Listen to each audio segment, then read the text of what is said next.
Hello, nice to see you on my channel, Hearts and Shadows. Enjoy watching. My name is Timothy, and if there's one thing I've learned the hard way, it's that marriage is not a straight road.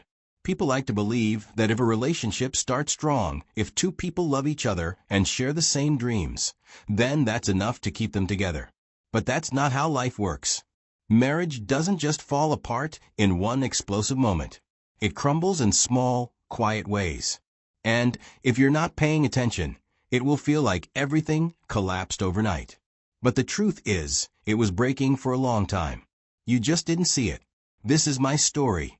A story about how I went from being a devoted husband, a man who worked hard to build a good life for his wife and himself, to realizing that the woman I married had already checked out of our relationship.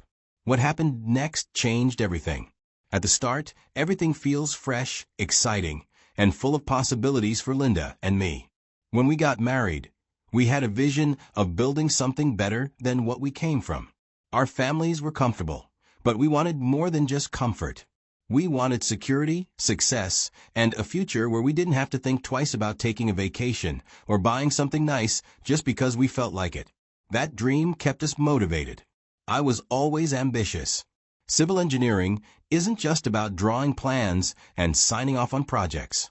It's hands-on, and if you want to succeed, you have to be out there, on-site, making sure things get done right. That meant I traveled a lot, sometimes for weeks at a time. But Linda? She admired that about me. She loved my work ethic and the way I pushed myself to build something bigger than just a paycheck. In those early years, we both saw my absence as a necessary sacrifice. We knew it was temporary, that in a few years we'd be in a position where I wouldn't have to be gone so much. And for a while, that belief was enough.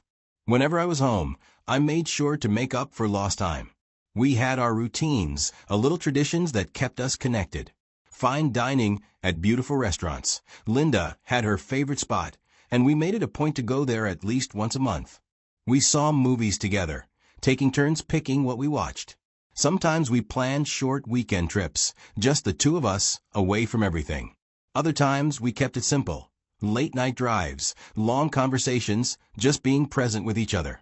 I thought those moments were enough to hold us together, to remind her that no matter how often I traveled, she was still my priority. Looking back, I thought we were good, but she never told me otherwise. There was no major argument, no obvious sign of resentment. As far as I knew, our connection was strong. We had fun together, we laughed, we planned for the future. If someone had told me back then that everything would eventually fall apart, I wouldn't have believed them. When my career started picking up, I wasn't thinking about distance or what it would do to my marriage. My team was good, and because of that, we kept landing more contracts. More contracts meant more money, but also more work. I was constantly traveling out of state for site inspections, making sure everything ran smoothly. Linda never openly complained. She didn't accuse me of neglecting her or tell me I was gone too much. That's what made it easy to believe things were fine. I later realized she wasn't okay. She had just learned to live with it. To fill the gap my absence left, Linda started working longer hours. She poured herself into her job, and I thought that was a good thing. I even felt relieved, less guilty about leaving all the time. I saw it as her adjusting, not as a sign that something was slipping between us. You'd think that as my work increased when I'm back, my wife would be excited to see me, right? Yeah, that's not how it went. The first red flag? Her attitude. It wasn't outright hostility, but it wasn't affection either. She still did all the usual things, greeted me, asked about my trip, but there was no warmth behind it like before. I tried to brush it off, but every time I came back, the distance between us felt wider. I'd try to engage her, asking her about her day, but she wasn't interested. She'd give short answers, change the subject, or sometimes just flat out ignore me. If I pushed too much to know what was wrong, she'd sigh and say, "Nothing's wrong, Timothy." But I could feel that something wasn't adding up. Then, she started filling her time with new activities. She joined a gym, picked up tennis, started going out more. At first, I was happy for her. I figured, hey, it's good she's keeping busy while I'm gone. But then I noticed she was keeping busy when I was home too. I'd be expecting us to catch up, but she'd come in, grab her stuff, and head out. Even when she was home, she'd be on her phone, scrolling, texting, watching TV, but not engaging with me. Conversations that used to be full of laughter turned into surface-level exchanges. No real connection. It was like talking to a stranger who just happened to live in my house. I thought it would get better, but as time went on, I started to realize that every time I traveled and came back, things got worse. The tension got heavier. She got colder, and I was still clueless. During one of my breaks, she came home even later than usual. It was close to midnight, and I was already in bed when I heard the front door open. The next morning, I decided I needed to bring it up. "Linda," I said, keeping my voice steady, "you've been coming home late a lot lately. Is everything okay?" She didn't even look up from her coffee cup. "Yeah, I've just been hanging out." "With whom?" I pressed gently. She sighed, finally turning to face me. "With friends, Timothy." "Why does it matter?" She was now defensive. "It matters because you've never done this before," I said, keeping my voice even. "I don't mind you having a social life, but coming home this late doesn't make sense." That's when she snapped. "I'm your wife, not your property. You don't own me." I just stood there, staring at her, completely caught off guard. In all our years together, she had never spoken to me like that. I didn't argue. I didn't even know what to say. Instead, I just nodded slowly and stepped back. From that moment on, everything changed. She stopped even pretending to be engaged in our conversations. When I tried to talk about anything remotely emotional, she shut it down, and when I pressed, it turned into arguments. It got to the point where I started dreading conversations with her. I was afraid of her reaction. Despite my busy schedules, there was one thing I never compromised on: our special days. I made sure I was present for our anniversary and birthdays. That was our rule, something we had agreed on early in our marriage. No matter where I was, no matter how many contracts I had lined up, I would always be home on those days. And I kept my word. This time was no different. A day before our 5th anniversary, I wrapped up my work and made sure to return home early. I wanted to settle in, rest, and make sure everything was perfect for the next day. I had something special planned, an evening just for us, a way to reconnect, to remind ourselves of what we had built over the years. When Linda walked through the door that evening after work, I told her I had planned something special for our anniversary, something she would love. I expected her to react the way she used to, with excitement, maybe even a little curiosity. Instead, she just smiled and said, "Okay." Looking back, I should have seen it as a sign. The way she answered wasn't the response of someone looking forward to a romantic evening with her husband. But at that moment, I didn't think much of it. The next day, I woke up feeling a sense of anticipation. I had planned everything perfectly. I had made reservations at my wife's favorite restaurant. I even picked up a thoughtful gift, something personal that I knew would make her smile. It wasn't just about the dinner. I intended to remind her that, no matter how much work kept me away, I never forgot what mattered. She was supposed to be home by 4 p.m. That was our arrangement. That's how it had always been when we had something planned for the evening. But 4 p.m. passed. Then 4:30. I told myself not to overthink it. But when 5 p.m. rolled around and there was still no sign of her, something didn't sit right with me. I called her. No answer. Isin na text. No reply. So, I opened the Find My app and checked her location. The pin didn't show her at the office. It wasn't even on the way home. She was at a hotel.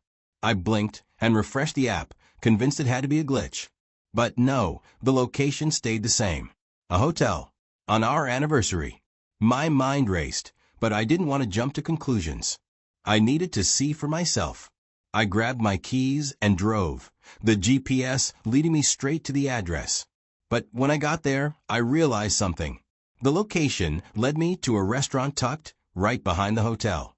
I parked across the street, trying to process what I was looking at. Through the large glass windows, I scanned the tables, searching. And then I saw her, Linda, sitting at a table, leaning in close to a man. He was much younger than her. They were laughing, their hands brushing across the table. The scene looked intimate to me, but I watched. Then, as if the universe wanted to make things clearer, I saw her reach for her phone. A second later, My own phone vibrated in my pocket. I pulled it out and saw the message. I'm stuck at work. That was the moment everything snapped into focus. Here is my wife, laughing with another man on our anniversary, and lying to me. I typed 2 simple words as a reply. No worries. And that was it. I turned around, walked back to my car, and drove away, because I knew I was done. The drive home was silent. When I got home, I grabbed a suitcase and started packing. I wasn't thinking about what I was leaving behind, only what I needed to take. I just packed, zipped up the bag, and walked out without looking back. I turned my phone on silent, tossed it onto the passenger seat, and drove. I didn't check the time. The road stretched ahead of me, dark and empty, except for the occasional headlights of passing cars. By the time I pulled into a small hotel off the highway, it was 2 a.m. Once inside, I locked the door, dropped my bag by the bed, and finally reached for my phone. 10 missed calls. All from Linda. I didn't call back. Instead, I opened my gallery, found the photo I had taken of her with that guy, and sent it. Within seconds, my phone lit up again. Another call. Then another. Then a flood of texts. Linda had officially lost it. She was all over the place, denying it, then trying to explain, then blaming me for not being around, then back to denying it. I wasn't interested in hearing her justifications or her guilt-driven attempts to do damage control. Weeks later, I filed for divorce after what I saw on our anniversary. I knew there was no coming back from it. Some things can be fixed, but not this. I filed for divorce, citing infidelity, and prepared myself for the battle ahead. Of course, Linda didn't take it well. She immediately flipped the script, painting herself as the victim. According to her, I was the one who had destroyed our marriage. She told anyone who would listen that I had abandoned her for my work, that I was never around, and that I left her lonely and neglected. In her version of the story, she was the loving wife who had been pushed into the arms of another man because I had emotionally checked out. But I wasn't surprised. People like Linda don't take responsibility. They find someone else to blame. And in this case, that person was me. Thankfully, the state we lived in had laws that favored the spouse who had been wronged. The law saw her as the one who had broken our marriage, which meant she wasn't entitled to the things she thought she was going to get. She tried to fight for more, claiming she had supported me emotionally while I built my career, that she had sacrificed for our marriage and deserved a significant share of our assets. The divorce process dragged on for months. It was exhausting. The meetings with lawyers, the endless back and forth, the arguments over what was fair and what wasn't, it all took a toll. Linda made it as difficult as possible, probably hoping I'd give in just to get over with, but I didn't. By the end of it, she had to accept the reality. She got a fair settlement, but not the payday she had been expecting. She had a job, she could support herself, and the court saw no reason to award her anything extra just because she wanted it. I won't call it a victory because nothing about divorce feels like winning. I wouldn't have wanted it to end this way. No one gets married thinking they'll be signing divorce papers one day. Now that everything is said and done, I want to leave you with these important lessons I learned from this experience. If there's anything you take away from my story, let it be these. First, neglect is dangerous. Marriage is like a fire. It needs attention to keep burning. If you don't prioritize your partner, someone else will fill the space you leave empty. I thought providing financially and making sure my wife was comfortable was enough. What I didn't see was how my absence created a gap, and she found someone else to fill it. It doesn't justify what she did, but I can't ignore the fact that neglect weakens a relationship. You can't put your marriage on autopilot and expect it to survive. Second, pay attention to the signs. People don't just wake up one day and decide to cheat or walk away. It starts small. Emotional distance. Conversations become dull and short. Passive-aggressive comments. A shift in how they spend their time. People leave emotionally long before they walk out physically. By the time I realized she had already checked out of the marriage, it was too late. And lastly, know when to walk away. Not every relationship is worth saving. I used to believe love could fix anything. I thought if I just tried harder, if I just made more time, we could work through it. But a relationship isn't something one person can fix alone. If the other person isn't willing to fight for it, there's nothing you can do. I had to accept that. It hurt, but I chose to walk away. So, to anyone watching this who might be going through something similar, I hope this story helps you see things clearly. If you've been neglecting your partner, fix it before it's too late. If you've been ignoring the signs, start paying attention. And if you're in a relationship where the other person doesn't respect you enough to work on it, don't be afraid to let go.